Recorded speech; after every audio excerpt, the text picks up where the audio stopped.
When did things get weird? Like, at what point in time did you say, hey, this doesn't even seem like it's from this planet? The alien craft. Ever wonder what it's like to tinker with alien tech? Bob Lazar says he did just that. Craft that I worked on, that when it's going to travel along, it doesn't fly as it would in the science fiction movies. It flies with the belly, the bottom forward. And spilled it all on Joe Rogan's podcast, UFOs, Area 51, Little Gray Dudes. It's a story that's wilder than fiction. Is he legit or just spinning tales? Let's dive into this cosmic riddle that's got everyone talking. Who is Bob Lazar? Bob Lazar's the kind of guy who sounds like he wandered out of a sci-fi novel into real life. Back in 1989, this supposed physicist dropped a bombshell. He'd worked at a secret spot near Area 51 called S4, messing with alien spaceships. Yeah, you heard that right. Alien tech in the Nevada desert. It's the sort of claim that makes you sit up and listen, right? Picture him, a regular dude from Las Vegas, not some tinfoil hat weirdo. He says he got his start at Los Alamos National Laboratory, a legit science hotspot, before landing the gig of a lifetime in 1988. That's when, according to him, he was tapped to reverse engineer extraterrestrial crafts at S4. He went public with journalist George Knapp, claiming he just wanted the truth out there. Ballsy move, considering he says it got him death threats and a mysteriously erased past. Here's where it gets messy. Lazar claims degrees from MIT and Caltech. Fancy, huh? Except those schools have zero record of him. Nada. Supporters say the government scrubbed it to shut him up. Skeptics say it's proof he's bluffing. Either way, it's weird. He's got this calm, nerdy charm, not shouting from rooftops, just laying out his story like it's no big deal. And he's stuck to it for decades, even as it turned his life upside down. After going public, Lazar didn't chase fame. He runs a science supply gig now, keeping it low-key, but back in '89, he lit a match under Area 51's secrecy. Suddenly, it wasn't just a military base, it was the UFO spot. People started trekking out there, dreaming of saucers in the sky. His story's got legs. Years later, it's still kicking, especially after Joe Rogan gave him a mic in 2019. You used to work at Area 51. And Area 51, you went like, huh? Well, we want to be accurate. Okay. Area S4. S4, okay. It's about 15 miles south of Area 51. So who is he? A whistleblower who saw too much, or a storyteller with a knack for detail? The guy's polarizing as heck. Some see a hero, others a hoaxer. What's wild is how he predicted stuff, like element 115, years before science caught up. Coincidence? Maybe. But it's enough to keep you wondering, isn't it? One thing's for sure, Lazar's name isn't fading anytime soon. The Joe Rogan episode unpacked. June 20th, 2019. Joe Rogan's studio is buzzing. Bob Lazar's in the hot seat, joined by filmmaker Jeremy Corbell, ready to unpack a tale that's been simmering since the 80s. The Joe Rogan Experience number 1315 drops with a juicy title, They Are Here. Bob Lazar finally breaks silence on recent UFO sightings. Sounds like fresh UFO news, right? Well, not quite. It's more a blast from Lazar's past, but the timing's spot on. Rogan's the perfect host for this. He's got that chill vibe, curious, not pushy, making it feel like you're eavesdropping on buddies chatting about aliens. Lazar dives into his S4 days, alien crafts, government secrets, the works. Corbell's there too, hyping it up after his Netflix doc Bob Lazar, Area 51 and flying saucers. The episode's got this raw energy, 2 hours of unfiltered UFO talk that's still on Spotify if you want to hear it. Lazar paints a vivid picture. He's got 9 crafts stashed at S4, one dubbed the sports model. Sleek, saucer-like, totally not human. He says it ran on element 115, bending gravity like some cosmic cheat code. Rogan's hooked, tossing out, "How's that even possible?" You can hear his mind spinning. They laugh a bit too. Lazar admits he's jittery being back in the spotlight, which makes him relatable, not some robotic conspiracy dude. Now about that recent sightings bit, it's misleading. The episode's not about 2019 UFO reports, it's Lazar revisiting his old claims. But context matters. That year, UFOs were hot. 5,971 sightings in North America, up from 3,395 in 2018. says the National UFO Reporting Center. The Navy had just confirmed some freaky videos too, so the world was primed for this. Lazar's timing couldn't have been better, even if he's just retelling the 80s. What's dope is how casual it stays. Rogan doesn't grill him like a cop, he's just a guy geeking out. They bounce from alien tech to secrecy to Lazar's wiped records, keeping it flowing. Corbell chimes in with filmmaker flair, but Lazar's the star, calm, detailed, dropping bombs like it's nothing. Ever wonder what it's like to hear that firsthand? It's like a campfire story, except the stakes are cosmic. As of February 24, 2025, Lazar hasn't added new UFO scoops since this episode.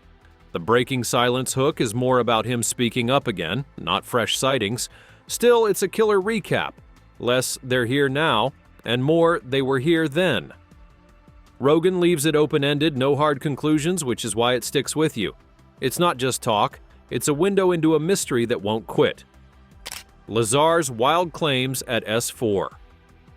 Alright, let's dive into the crazy stuff Bob Lazar says he saw at S4. Imagine a hidden base near Area 51. Hangars dug into the desert holding 9 alien spaceships. That's his workplace in 1988, he claims. Not your typical desk job, huh? He was there to crack how these things worked, and what he describes is straight up bonkers. Take the crafts.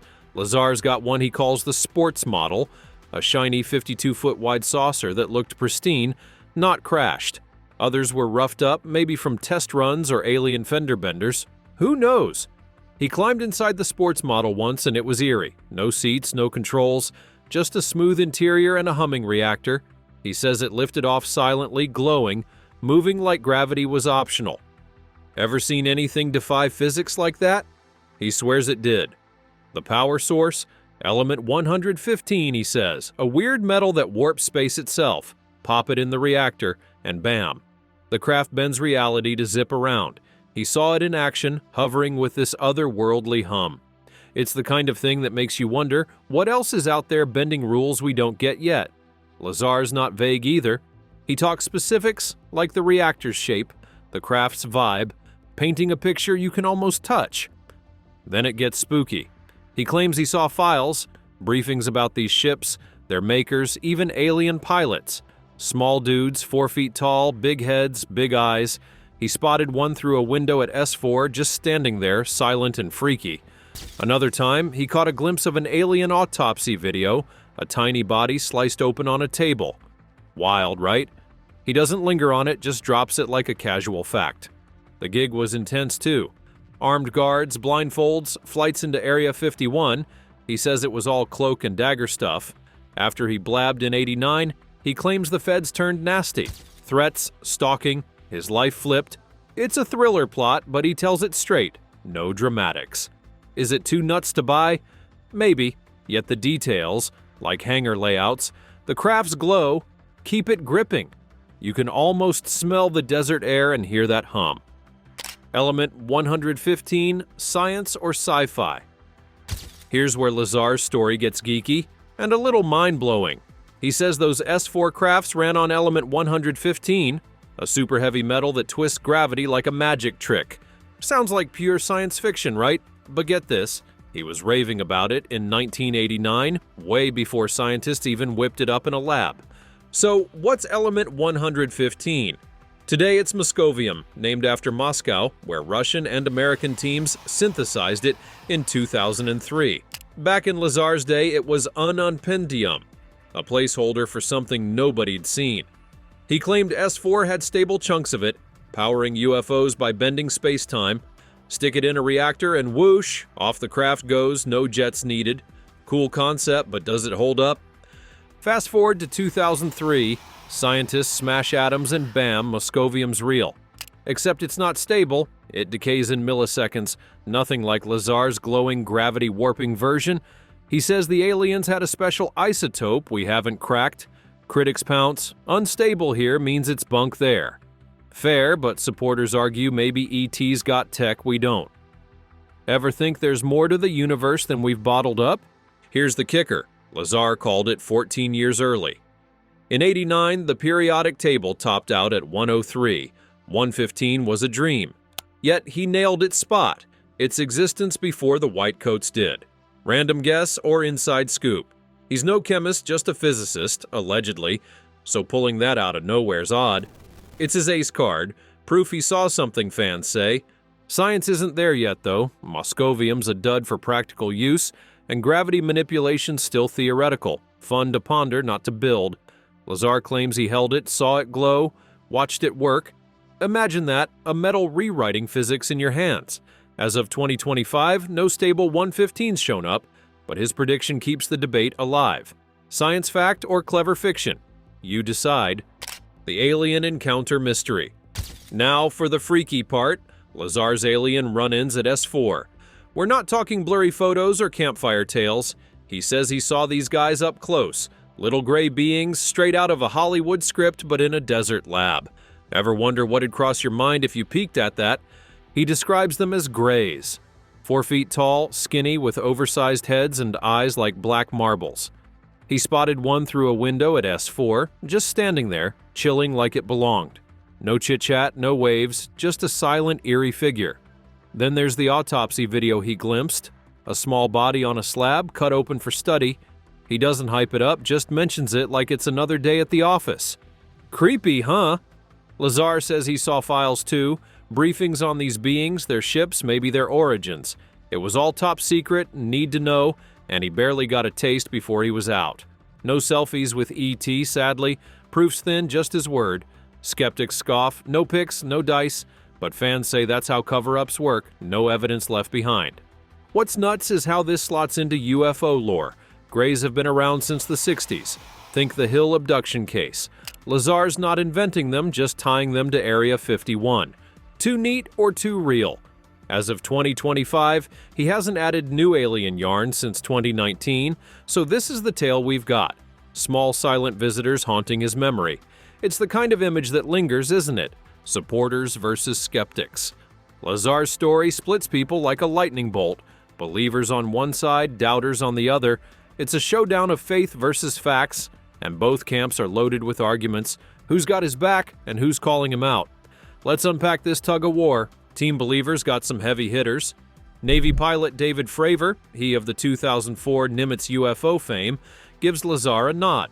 He's not all in, but he said the guy's worth a listen, which carries weight from someone who's seen weird skies himself. George Knapp, the reporter who broke the story, dug up a Los Alamos phone book with Lazar's name. Proof he worked there, maybe? Then there's element 115, predicting it in '89 keeps fans buzzing. They're like, how'd he nail that? Supporters love the ripple effect too. Post-Lazar, Area 51 became UFO Central, pilgrims flocking, memes exploding. Coincidence? They say no way. His wiped records? A government smear, they argue. Why else would his past vanish? It's conspiracy catnip and they're purring. Team Skeptics got ammo too. No MIT or Caltech degrees. That's a glaring hole. Big schools don't just lose grads. His S4 stories shift, craft origins, job details, enough for folks like physicist Stanton Friedman to cry foul. Real whistleblowers have proof, they say, documents, photos, anything. Lazar's got squat, and that gravity-bending 115? Science says it's a stretch. Cool theory, no dice in reality. Dig deeper and cracks show. He was on a desert racing show in the 80s, same time he claims S4 duty, multitasking champ or fibber. Critics figure he's a storyteller, maybe jazzing up a real gig into a blockbuster. Without hard evidence, they're loud. It's all talk, no substance. Ever met someone who swears a tall tale's true? That's their vibe with him. So who's right? Believers see a truth teller risking it all. Skeptics, a guy riding a yarn. It's a deadlock. Both sides dug in, neither budging. Area 51's shadowy legacy. Area 51's the backdrop to Lazar's saga, a place dripping with mystery. Tucked in Nevada's desert, it's a military base. Groom Lake officially, but thanks to him, it's UFO Ground Zero. Ever wonder how a dusty airstrip turned into a cosmic legend? Let's peel back its layers. Before Lazar, it was hush-hush. The military tested spy planes there, like the U-2 in the 50s, keeping it off maps. Locals saw weird lights, sparking rumors, but it stayed low-key. Then Lazar hits in '89, claiming S4 nearby held alien goodies. Boom. Area 51's not just planes anymore, it's saucers, secrets, and little gray dudes. His story stuck like glue. Post 89, it blew up. UFO nuts started road tripping, peering through binoculars from Highway 375, now the extraterrestrial highway. By 2019, a Facebook joke about storming Area 51 went viral. Millions RSVP'd, though only a few showed. Lazar even warned against it in a Fox 10 interview, half laughing at the chaos he'd sparked. Funny how one guy's tale can snowball, huh? The government's coy, they admitted Area 51 exists in 2013. Declassified documents about Cold War tests, but aliens, crickets. That silence fuels the fire. Lazar's claims, S-4 hangars, crafts, cover-ups, fit the vibe. A place so locked down, anything's possible. The 2021 Pentagon UAP report didn't mention it, but speculation's rife. Today it's a cultural beast, movies, games, memes. Lazar didn't invent the mystique, but he cranked it to 11. As of 2025, no proofs surfaced, no ships, no bodies, but the shadow lingers. What's really out there? Maybe just jets, or maybe something wilder. David Fravor and UFO credibility. David Fravor's a curveball in Lazar's orbit, not a direct player, but a boost to UFO cred. This Navy pilot saw something nuts in 2004 off the USS Nimitz, a tic-tac-shaped thing zipping around, no wings, no exhaust. Ever seen a video that makes your jaw drop? The Pentagon's got it, confirmed real in 2017. Fravor's no kook. He's a commander, decades in the cockpit, cool-headed.